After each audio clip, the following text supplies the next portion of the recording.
عارف ان ولادك دايما بيطلبوا يجيبوا الكريب من بره.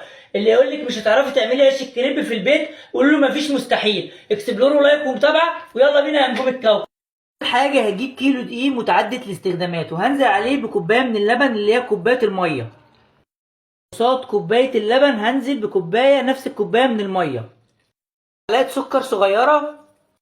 نص معلقه ملح.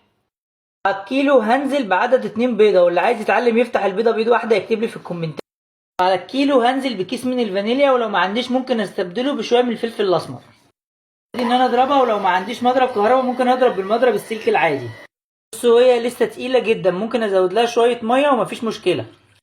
هو ده القوام المطلوب، ولازم ما تبقاش مخرزه ابدا. بصوا بقى، اللي يقول لكم لازم طاسه تيفال مش لازم ابدا، ممكن نعمله في طاسه المونيا عادي. هشغل العين اللي في النص وهحط عليها الطاسه الالمونيا بالشكل ده كده. بعد كده هنزل بسنه زيت وابتدي ان انا امسح كل الصينيه في كل حته. اول ما نحس ان الصينيه من ورا كده خدت لون مصفر هننزل بالعجينه زي ما انتم شايفين بالشكل ده. حاجه سهله جدا ومش صعبه. وهجيب العصفوره وابتدي ان انا الف اهو عادي جدا. بعد ما سيبناها 30 ثانيه بقى بصوا هي فكه نفسها، هبتدي ان انا اقلبها. سهله جدا والله، حاجه سهله جدا. فين الجمال والحلاوه؟ اكسبلوروا لايك ومتابعه يا حبايب قلبي، واكتبوا لنا في الكومنتات لو عايزين تعرفوا ازاي نعمل سندوتشات.